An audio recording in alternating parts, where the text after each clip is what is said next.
বাস স্ট্যান্ডে ডিসপ্লে হবে যে কোন বাস রুট কখন আসছে, নেক্সট বাস কখন আসছে। তাহলে মানুষ যারা দাঁড়িয়ে থাকবেন তারা জেনেই থাকবে যে আমাকে আর 5 মিনিট দাঁড়াতে হবে, তবে বাস আসবে। মানুষ ঠকেও শিখছে না।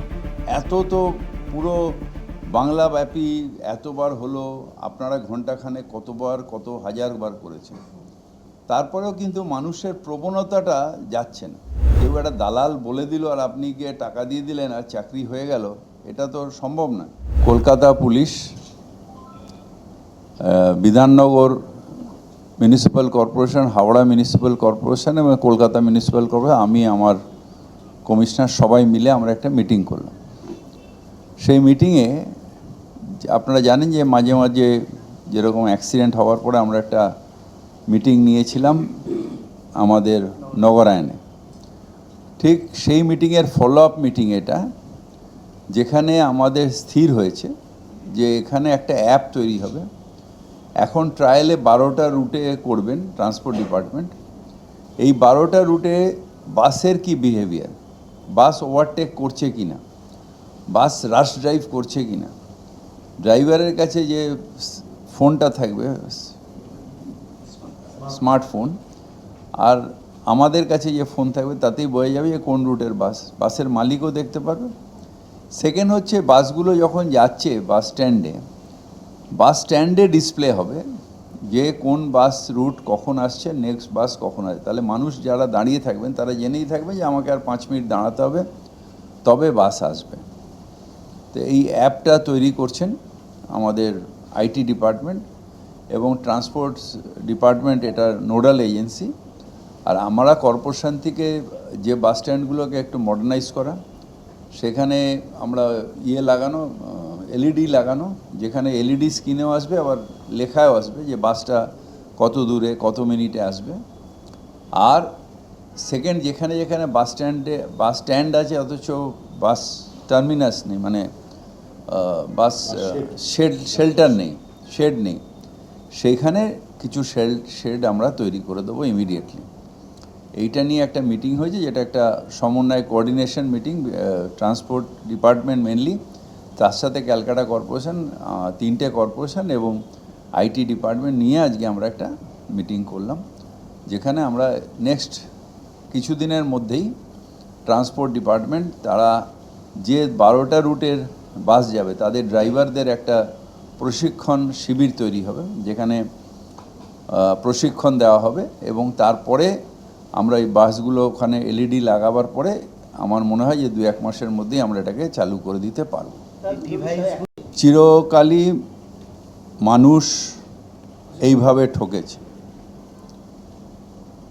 অনেকগুলো চিটফান্ডের ঠকার পরে আমি সেদিন টিভিতে দেখলাম আরেকটা চিটফান্ড তৈরি হয়েছে, সেখানেও মানুষ টাকা রেখেছে, কারোর বাড়ি ভাঙচুর করছে, অ্যারেস্ট হচ্ছে। অর্থাৎ মানুষ ঠকেও শিখছে না। এত তো পুরো বাংলাব্যাপী এতবার হলো, আপনারা ঘন্টাখানে কতবার কত হাজারবার করেছেন, তারপরেও কিন্তু মানুষের প্রবণতাটা যাচ্ছে না। তেমনি চাকরি এরকমভাবে হয় না। কলকাতা কর্পোরেশনের চাকরি হতে গেলে আগে অ্যাডভার্টাইজমেন্ট হবে, তার বেসিসে যদি এটা পার্মানেন্ট চাকরি হয় তাহলে মিউনিসিপ্যাল সার্ভিস কমিশনের থ্রু দিয়ে হবে, যদি টেম্পোরারি চাকরি অনেক সময় সেটাও অ্যাপ্লিকেশন হবে, অ্যাপ্লিকেশন হওয়ার পরে ইন্টারভিউ হবে, নাহলে পরীক্ষা হবে, কোনো একটা প্রসেস থাকবে। কেউ একটা দালাল বলে দিল আর আপনি গিয়ে টাকা দিয়ে দিলেন আর চাকরি হয়ে গেল, এটা তো সম্ভব না। এর আগেও কতগুলো আমার কাছে এরকম এসছিল, আমরা নিউ মার্কেট থানায় সেগুলোকে বছরখানেক আগে আমি অলরেডি নিউ মার্কেট থানায় কয়েকটা ডায়েরি করেছি এবং তাদের ওই ইয়েগুলো দিয়ে। তো এখনও যদি কোনো মানুষ নিজে বোকা হয়, নিজে ঠকার জন্যে আসে, তাহলে তো আমরা কেউ সেভ করতে পারবো না। আপনার ঘরের সামনে একজন সন্দেহভাজন ঘুরে বেড়াচ্ছিলেন, কি তাকে ধরা হয়েছে? এটা পুলিশের কাজ, পুলিশ করেছে, আমি জানিও না, যদিও কাকে ধরেছেন আমি জানিও না। পুলিশ অ্যারেস্ট, এটা পুলিশের কাজ। আমার কি নিরাপত্তা কি আমার কাজ? আমার নিরাপত্তা দেওয়ার কাজ হচ্ছে পুলিশের। লিফটিং কোম্পানি আপনারা অলরেডি এনলিস্ট করবেন বলে একটা কাগজে বিজ্ঞাপন দিয়েছেন। কি লিফটিং? আপনারা কাগজে বিজ্ঞাপন, হ্যাঁ, তাতে যারা আসবেন এনলিস্টেড, যারা ওই গাড়ির জগ না দিয়ে সত্যিকারের জগ আছে যাদের কাছে, যদি কেউ থাকে, আমি জানি না আছে কি না, তারপরে সেটা ইঞ্জিনিয়াররা দেখবে যে সেটা সত্যি সত্যি পদ্ধতিটা ঠিক কি না। তারপরে আমরা বিচার করে ইঞ্জিনিয়াররা যেটা দেবেন, যাদবপুর আছেন, শিবপুর আছে, তারা বিচার করে যেটা দেবেন সেটা আমরা অ্যাডপ্ট করব। বলছি দাদা, আপনি কলকাতার মেয়র, অত্যন্ত গুরুত্বপূর্ণ পদ, সঙ্গে রাজ্যের পৌরমন্ত্রী, সরাসরি আক্রমণ আপনাকে আপনার পোশাক নিয়ে বলছে আপনি 45,000 টাকার টি শার্ট পরেন, একদম সরাসরি সব বিজেপির টুইট হ্যান্ডেলের উপর ছড়িয়ে দেওয়া হয়েছে। আজ কে কি বলে ছোড়ো, লোগো কা কাম হয় कहना। আজ আমাকে যদি এই শার্টটা আপনি গিফট দেন তা আমি পরবো না, ফেলে দেবো রাস্তায়? তো কেউ গিফট দিলে পড়তে পারি। তাই বিজেপির কাছে এখন মোদির 10 লাখ টাকার স্যুট, সেটাকে কাউন্টার করতে গেলে অন্তত 45,000 খুঁজে পেয়েছে, ভালো। বলছি সচিন আর হায়দার পারস্পরিক কাউন্টার কমপ্লেন আজকে হয়েছে। আপনার সম্মুখীন সচিন আর হায়দার কাউন্টার কমপ্লেন হয়েছে। হায়দার বলছে আপনার লোক, তিনি বলছে আমি ববিদার লোক। সবাই আমার লোক, সবাই আমার লোক, কিন্তু তাদের সবাইকে বললো ঝগড়া করো না, গরিব মানুষের পাশে দাঁড়াও, যাদের ক্ষতি হয়েছে, যাদের সর্বস্ব গেছে, তাদের পাশে দাঁড়াও, দেখো তাদের জন্য কি করা যেতে পারে। তারা টানা যেভাবে অনুপ্রবেশ করছে তাতে বিএসএফ কি সতর্ক হচ্ছে না? হচ্ছে না, বিএসএফ সতর্ক হচ্ছে না। যেভাবে অনুপ্রবেশ ঘটছে তাতে বিএসএফ সতর্ক হচ্ছে না। আরও বিএসএফকে আরও সতর্ক হতে হবে, আরও চৌখস হতে হবে। ডিভাইডগুলো আইটি ডিপার্টমেন্ট প্রোভাইড করবে, আর চালাবেন হচ্ছে ওরা, মানে ট্রান্সপোর্ট ডিপার্টমেন্ট এটাই চালাবে। ড্রাগ ড্রাইভিং করছে না, অ্যাপের মাধ্যমে আমাদের জিও ট্যাগিং থাকবে, সেখান দিয়ে বাসটা ওভারটেক করছে কিনা, যাচ্ছে কিনা, যত মিনিটে যাওয়ার কথা, জিপিএস ট্র্যাপিং থাকবে, সেখান দিয়ে যাচ্ছে কিনা, কতটা টাইমে যাওয়ার কথা, কতটা টাইমে যাচ্ছে, সবটাই আপনিও নিতে পারেন। আপনিও সেই বাসটা লোড করে আপনি নিতে পারবেন, যে কোনো লোক নিতে পারবেন। পথসাথী বা ওই ধরনের যে অ্যাপ ছিল তার থেকে হ্যাঁ, ওই পথসাথীর অ্যাপসটা তো আলাদা, এটা হচ্ছে অপারেশন অ্যাপস। কি নাম দেওয়া হচ্ছে কিছু ঠিক হয়েছে? এখনও নাম ঠিক হয়নি। বলছি বাস স্ট্যান্ডগুলোতে একটা বিষয় দেখা যায়, গতবার যে এসি বাসগুলো বাস স্ট্যান্ড করা ছিল, চুরি হয়ে যাওয়ার একটা প্রবণতা থাকে। এই ক্ষেত্রে যদি সিকিউরিটি এখানে আমরা দিয়েছি এবং সেই জন্য পুলিশের হেল্প নিচ্ছি, যাতে বাস স্ট্যান্ডগুলো রক্ষণাবেক্ষণ পুলিশ করে, এবং আমরা খুব মডার্ন ওয়েতে বাস স্ট্যান্ডগুলো করব, যেখানে বাসগুলো স্ট্যান্ডে কলকাতার দেখতেও একটা সুন্দর হয়ে যাবে, আর একটা অ্যাডেড, এবং সেই বাস স্ট্যান্ডগুলোর মধ্যে মানুষ যাতে দাঁড়িয়ে বর্ষাকাল হোক গরমকাল হোক সেখানে থাকে। এখন সবকটাই সরকারি হচ্ছে, আস্তে আস্তে আমরা বেসরকারি। 12টা যে পাইলট হ্যাঁ নিয়েছি পাইলট প্রজেক্ট হিসেবে এয়ারপোর্ট থেকে, ওখানে সরকারি বেসরকারি সব বাসকে নিয়ে নেওয়া হয়েছে, যাদের আমরা ওই অ্যাপের মাধ্যমে ট্র্যাকিং করি। উদ্দেশ্য একটাই, যে অ্যাক্সিডেন্ট কমিয়ে আনা, অ্যাক্সিডেন্ট জনিত ক্ষয়ক্ষতি, মানুষের মৃত্যু, এগুলো কমিয়ে আনা।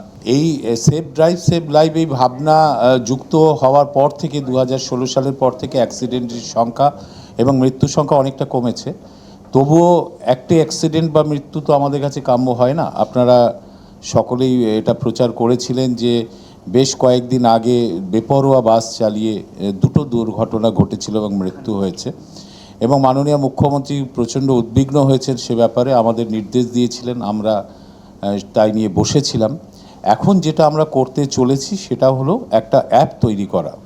সেই অ্যাপটা ড্রাইভারকে লোড করতে হবে সকালবেলা, এবং সেটা মনিটরিং করব আমরা, এবং ড্রাইভার গাড়িটা বেপরোয়াভাবে চালাচ্ছে কিনা, কত স্পিডে চালাচ্ছে, কোথায় আছে, সবটা অ্যাপের মাধ্যমে আমরা বুঝতে পারবো।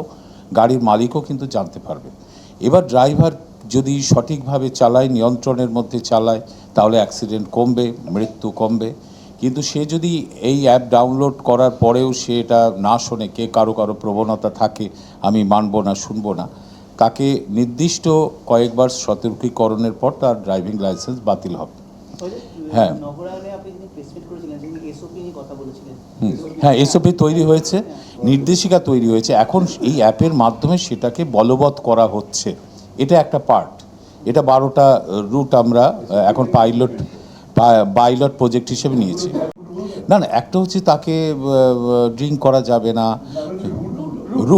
রুটগুলো তো এখানে নির্দিষ্ট করে বলা যাবে না। হ্যাঁ হ্যাঁ, এইগুলো আমরা লিখিত আকারে দিয়ে দিতে পারি। হ্যাঁ, এয়ারপোর্ট থেকে এখন পাইলট প্রজেক্ট করা হচ্ছে, তারপর সারা কলকাতা জুড়ে হবে, এটা সব জায়গায় বলবৎ হয়ে যাবে। এবার দ্বিতীয় হচ্ছে এটাই যে যাত্রী সাধারণের সুবিধের জন্য আবার একটা অ্যাপ হচ্ছে, যেটার মাধ্যমে যাত্রীরা বুঝতে পারবে, তার রিয়েল টাইম আপডেট পাবে বাসের, যে আমি বাস স্ট্যান্ডে দাঁড়িয়ে আমার বাসটা কত দূরে আছে এবং সে কত মিনিটের মধ্যে আমার বাস স্ট্যান্ডে এসে পৌঁছবে। এর একটা অ্যাপ তৈরি হচ্ছে। এখন বিষয়টা হলো, তাহলে এই অ্যাপটা তৈরি হয়ে গেছে, এবার সেটা আমাদের তাহলে যে বাস স্ট্যান্ডগুলো আছে, যে যাত্রী শেডগুলো আছে, শেল্টারগুলো আছে, সেখানে আমরা এলইডি বোর্ডের মাধ্যমে ওটা শো হতে থাকবে যে তার বাসটা কত নম্বর বাস কখন এসে এই স্ট্যান্ডে পৌঁছবে, যাত্রীরা জানতে পারবে। এবং যাত্রীরা ফোনের মাধ্যমেও জানতে পারবে তার বাস কোথায় আছে, কত সময়ের মধ্যে আসবে। এই দুটো জিনিসকে নিয়ে আলোচনা হয়েছে এবং এর জন্য মাননীয় মেয়র এখানে রয়েছেন, আমাদের আরবান ডিপার্টমেন্টের মন্ত্রী সাহেব ফিরহাদ হাকিম সাহেব রয়েছেন, এবং তিনি যেটা আমাদের অ্যাসিওর করলেন সেটা হচ্ছে কলকাতার যত যাত্রী শেড যেগুলো আছে, বাস স্ট্যান্ড যেগুলো আছে, সেই বাস স্ট্যান্ডগুলোকে আমরা যেমন এলইডি বোর্ড আমরা লাগাবো, তিনি পাশাপাশি বাস স্ট্যান্ডগুলোকে সুন্দর করে দেওয়া এবং যেখানে যেখানে যাত্রী শেড নেই সেগুলো তালিকা আমাদের তৈরি হয়েছে, সেগুলোকে উনি তৈরি করে দেবেন। কবে চালু হ্যাঁ, হবে? মানে মূলত এটার ফলে কলকাতা একটা সুন্দর চেহারা পেয়ে যাবে এবং যাত্রীরাও অনেকটা কবে সুবিধা চালু পাবে। হবে? কবে চালু করা শুরু এটা হবে? খুব দ্রুত, অ্যাপ তৈরি করতে বেশি সময় লাগে না, ওটা রেডি আছে এখন পাইলট প্রজেক্ট হিসেবে। হ্যাঁ, ও তো 2 মাস। ডিজিটাল এলইডি লাইটের বোর্ড তৈরি হবে, যেখানে সব রিয়েল টাইম থাকবে বাসের। কলকাতায় প্রথম শুরু হবে, পরে অন্য জেলায় শুরু হবে। সেক্ষেত্রে 10টি সরকারি বাস রুট এবং 10টি বেসরকারি বাস নিয়ে পাইলট প্রজেক্ট তৈরি হচ্ছে। ড্রাইভারের কাছে অ্যাপ থাকবে তার মোবাইলে, সেই মোবাইল কিউআর কোড থাকবে বাসে। কিউআর কোড যখন স্ক্যান করবেন তখন ড্রাইভার ওই গাড়িতে অ্যালোটেড হলেন, লালবাজারে সংকেত পৌঁছাবে। যদি তিনি রাফ ড্রাইভিং বা রাশ ড্রাইভিং করেন তাহলে তাকে পানিশ করা হবে। সেটা পানিশমেন্টটা ঠিক হয়নি, কিন্তু ড্রাইভার পানিশড হবেন। সেই ক্ষেত্রে আমাদের বাসগুলো অ্যাক্সিডেন্ট মুক্ত হতে পারবে এবং কলকাতা অ্যাক্সিডেন্ট মুক্ত হওয়ার দিকে রাজ্য সরকার পদক্ষেপ নিল। আপনারা যখন ড্রাইভার নিয়োগ করবেন সেই ক্ষেত্রে কি আপনারা কোনো প্রিকশনারি মেজার নিচ্ছেন? না, আমরা তো ড্রাইভারকে সিলেক্ট করি বিভিন্ন পদ্ধতির মধ্য দিয়ে। তার লাইসেন্সিং অথরিটি কিন্তু রাজ্য সরকার। তারা যে ড্রাইভারকে দেন তারা দীর্ঘদিন গাড়ি চালান এবং তারা প্রথমেই যখন কিউআর কোডটা স্ক্যান করবেন সেই সময় কিন্তু সঙ্গে সঙ্গে নির্ধারিত হয়ে যাবে তিনি কোন নম্বরের গাড়িটি ওই লাইসেন্স নাম্বারে চালাচ্ছেন।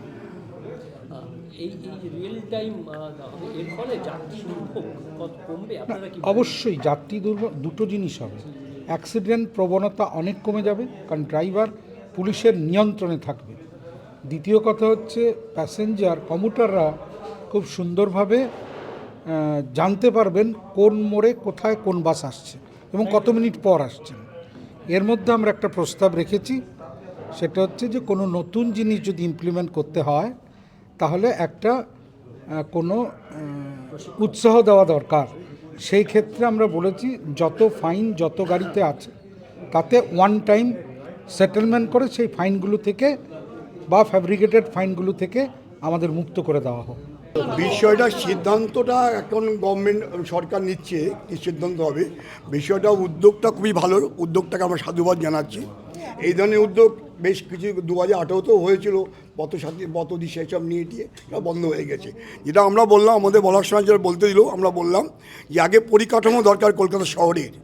কলকাতা শহরের পরিকাঠামো, বাস স্ট্যান্ড, বাস স্টপেজ, মানুষ কীভাবে হাঁটবে, কত পার্সেন্ট রোড, কত পার্সেন্ট ফুট, এটাকে যদি বিবেচনা যদি না আনা যায় মানুষের কাছে, যে শহরের 7% রাস্তা, 14 লক্ষ গাড়ি প্রতিদিন ওখান থেকে যাতায়াত করে, মানুষ ফুটপাথ ব্যবহার করতে পারে না, যে শহরে একটা বাস স্ট্যান্ড নেই, সেই শহরে সেই পরিকল্পনা আগে দরকার।